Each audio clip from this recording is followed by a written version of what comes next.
Normalisation बहुत बड़ा भाई ये शब्द है। और इसको लगभग आए एग्जामों में 10 से 12 साल हो गई, तब से ये स्टार्ट हो गया नॉर्मलाइजेशन। मेरा कुछ ओपिनियन है इसके ऊपर, अगर आप इससे सहमत हो ना तो आप प्यारा सा कमेंट करके जाना, ठीक है। सहमत नहीं हो तो भी कमेंट करके जाना। एक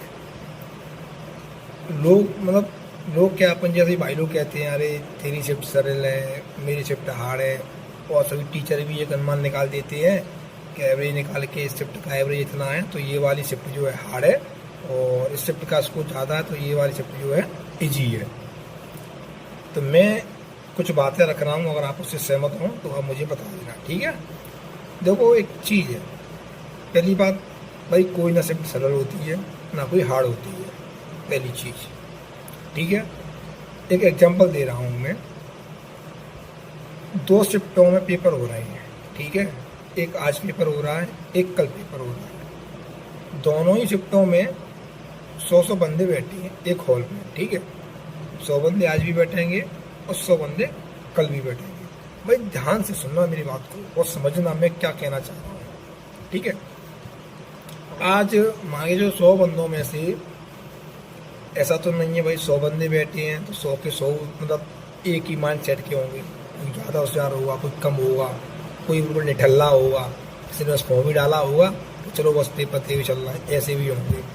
तो मैं ये मानता हूँ जैसे आज पेपर हुआ उसमें से ना 100 में से लगभग 70 लड़के ऐसे हैं जो पढ़ने वाले हैं, उन्होंने मेहनत की है, ठीक है।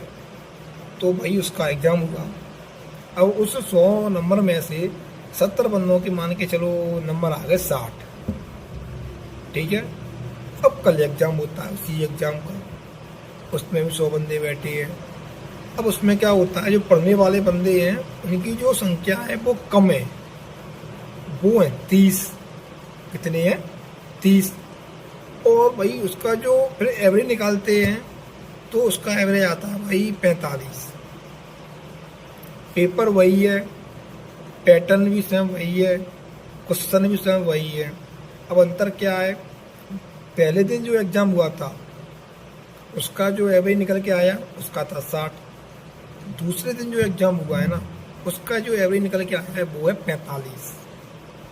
अब आप इसे क्या कहना चाहोगे, मतलब जो पहले दिन वाला जो एग्ज़ाम हुआ वो सरल था और जो सेकंड डे हुआ है वो मतलब एग्ज़ाम इजी है, मतलब हार्ड था, इसलिए उसका जो एवरेज स्कोर है वो कम आया। नहीं भाई, ऐसा बिल्कुल भी नहीं है। उसका रीज़न ये है भाई, पहले दिन जो एग्ज़ाम हुआ था उसमें पढ़ने वाले जो बंदे थे उन्होंने मेहनत की थी, लाइब्रेरियों में अपने घर में बैठ के उन्होंने पेपर दिया है तो उनके नंबर आए हैं। उसमें पढ़ने वाले बंदे कम थे, अगले दिन पढ़ने वालों की क्षमता कम थी, इसलिए उनके कम नंबर आए हैं भाई।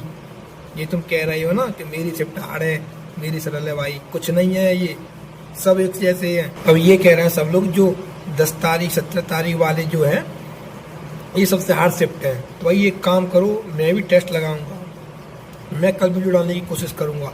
आप लोग भी 10 तारीख का तीनों शिफ्टों में से कोई भी एग्ज़ाम लगा के देखना एक, और तुम्हारा जो रियल स्कोर आया उससे कंपेयर करना अपने पेपर को।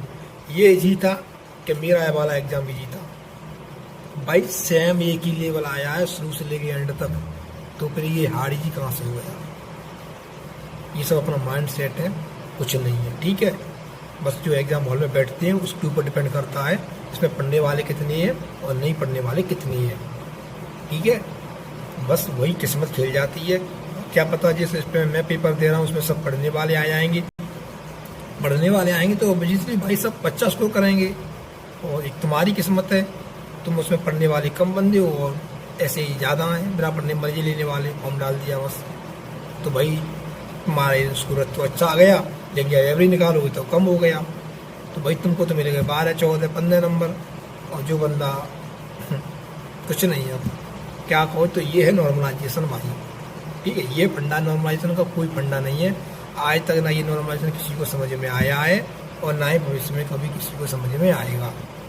तुम्हें क्या पता ऊपर क्या चल रहा है क्या नहीं चल रहा है, किस हिसाब से नॉर्मलाइजेशन किसको कैसे दिया जा रहा है, ठीक है। जिस बंदे के 110 हैं उसके 122 हो रहे हैं, इस बंदे के 125 हैं उसके 126 हो रहे हैं, तुम भाई चलो मानते हैं, तुम बराबर कर रहे हो, सबको बराबर कर रहे हो, एक जगह पर लेके आ रहे हो, तो भाई जो बंदा 125 लेके आया है उसने मेहनत की है यार, तुम उससे फिर क्यों नहीं उससे इतना दे रहे हो? भाई मेरे साथ में ही ऐसे ऐसे बंदे हैं जिन्होंने बहुत होशियार हैं, लेकिन उन्होंने पढ़ाई नहीं की थी एसएससी जीडी के टाइम पे, तो उनका स्कोर कम आया है, तो इसका मतलब ये है कि उनको नंबर ज़्यादा दे दिए जाएं? भाई नहीं यार, वो पढ़े नहीं थे इसलिए उनके नंबर कम आए, वो पढ़ते तो वो भी इतना ही करते। खैर कोई नहीं यार, बस मन में ये जो मेरे प्रतिक्रियाएं चल रही थी वो मैंने आपके साथ शेयर कर दी हैं। मेरी अगर प्रतिक्रिया जो आपको अच्छी लगी हो तो प्लीज़ यार एक कमेंट बॉक्स में एक अच्छा सा प्यारा सा जो भी आपको सही लगे कमेंट छोड़ के जाना। और भाई वीडियो अच्छी लगती हो तो अपने भाई को सपोर्ट करना, वीडियो ज़्यादा से ज़्यादा लोगों के पास शेयर करना जो अपने SSC GD Delhi police UP police की तैयारी कर रहे हैं, अपने जैसे गाँव देहात के बंदे भाई, ठीक है। और कुछ नहीं भाई, मस्त रहो, जिसका हुआ उसको कॉन्ग्रेट्स भाई, नहीं हुआ मेहनत करो, आगे आपका होगा, ठीक है। मेहनत करते रहिए और खुद के ऊपर और अपने महादेव के ऊपर विश्वास रखिए, आगे आने वाले समय में सब बेटर होगा, ठीक है। तो मिलती है नेक्स्ट वीडियो में, तब तक के लिए जय हिंद, जय भारत, वंदे मातरम, thanks for watching, love you all.